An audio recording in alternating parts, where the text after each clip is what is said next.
We are all imperfect, or imperfectly perfect, for in this journey of self-discovery, which is life, fairness always perseveres in the long run, and there will be only balance.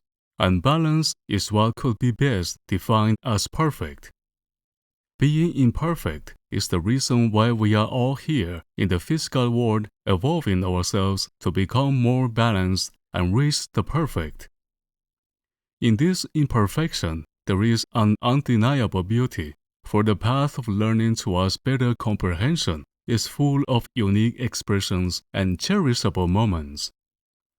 It is within the illusion of time that we journey forward in hopes of returning to our innate balance. Perceiving time as an illusion or not, all time is but a blink of an eye. Ergo, in a grander perspective, perfection is ever achieved. When time is disregarded, what is left is innate balance. Imperfection is aligned with imbalance, and perfection is aligned with balance. Spiritually speaking, the degree of perfection of the beingness is equivalent to the degree of inner harmony, and harmony is a definition of balance. In a material sense, we perceive more perfection in an object or architecture displaying even geometric proportions.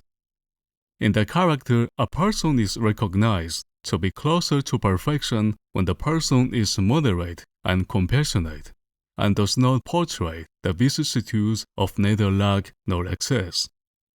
It is from imperfection, from imbalance, that karma is more evidently called forth. Every action sends out energy, either positive or negative. The sent out energy always bounces back to its source in equal or increased quantities. Karma is the regulator of cosmic balance. Within the context of imperfection is found the lower nature of man. From it, dark desires often arise, stirring the emotions and clouding the mind with indecency.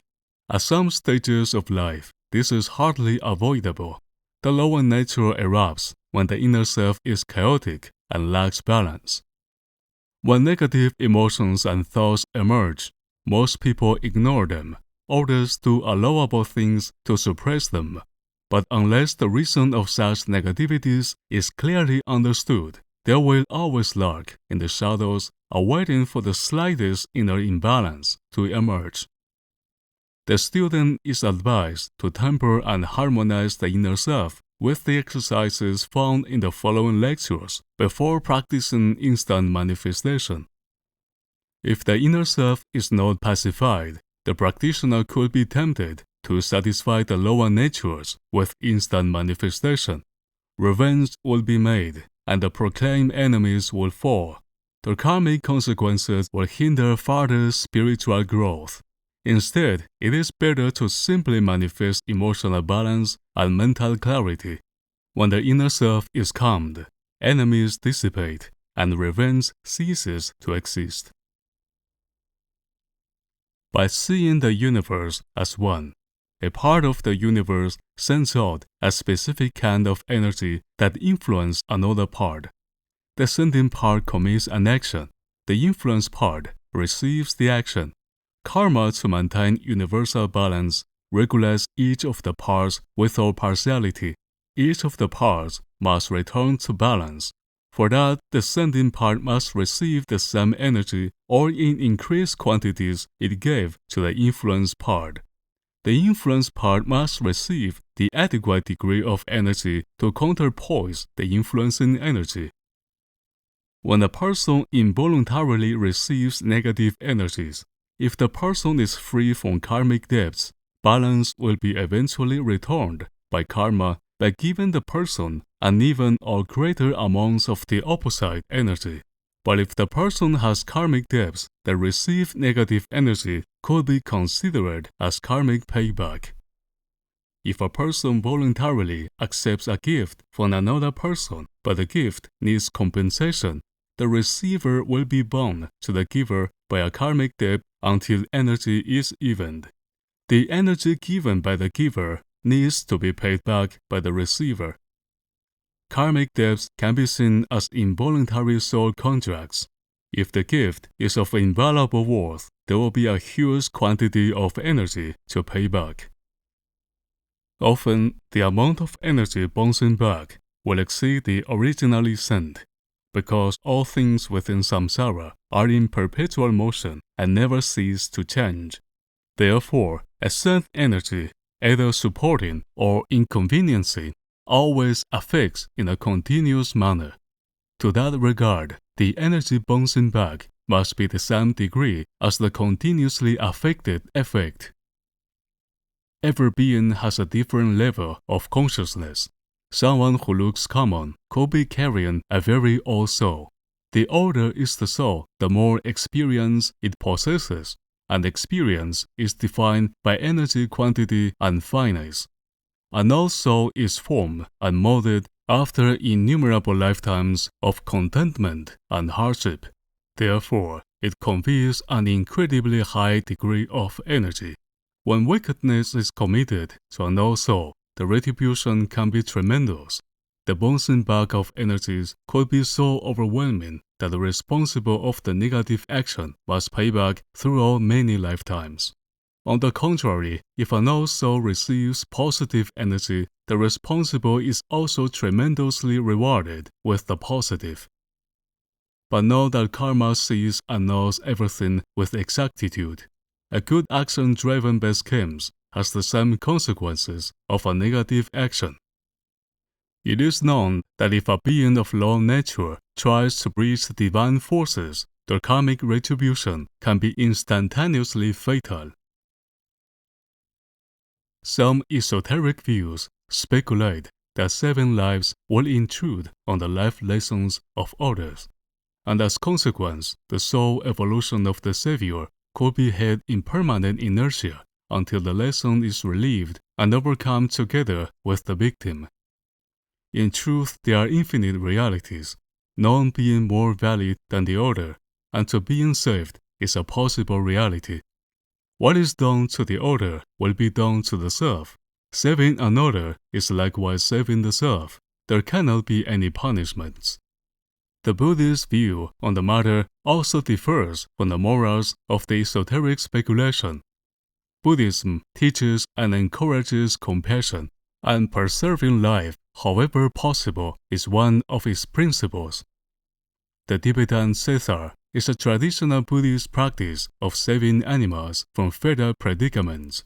This benevolent action brings substantial merits to the practitioner and is prized by the good-hearted. Saving a life gives the being more chances to reach enlightenment, and enlightenment can walk one to the attainment of the ultimate goal of absolute balance. Therefore, 7 lives is the correct thing to do. The cause and effect of karma is shining and ever continuous.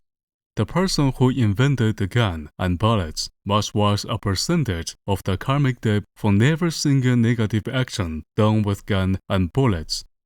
On the contrary, the person who invented the cooker receives blessings from every happy meal prepared with the cooker. Both the beneficial and the harmful effects of your creations will become your responsibility. If you create the good, you receive the good. If you create the bad, you receive the bad.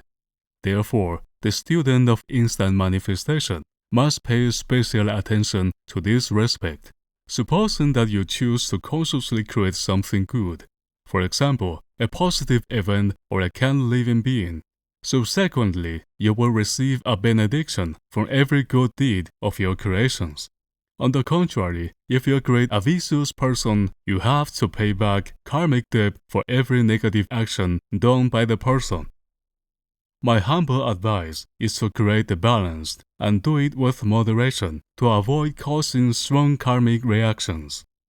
Both the positive and negative actions can have endless consequences. Instant manifestation can strongly influence the flows of karma. For example, if you choose to manifest seeing an unusual fox, when the fox appears, everything related to it will have an influence on the karmic flows of your life. And if by karma you were deemed to see a similar fox, then you could have partially manifested the destined event earlier, and as a consequence, every element related to that destiny will change accordingly. Aside from instant manifestation, mundane actions can also cause far-reaching effects in the flows of karma.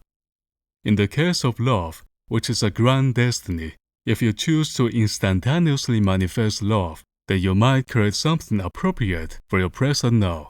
But this can spoil what destiny has prepared for you in unimaginable proportions.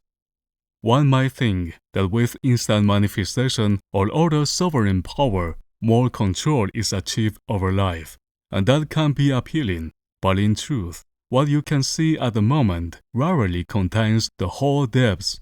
At the moment, you might think and feel that what you want is the best for you, or it is the only way. But a few years, months, or days after, in retrospect, you could think differently. But the inexorable and omnipresent regulator of balance, karma, knows everything with exactitude. It can see the whole extent of all energies at all times, and it will always work for your highest good. Which appears to be good for the short term might be bad for longer terms, and which appears to be briefly bad might be the best in the long run.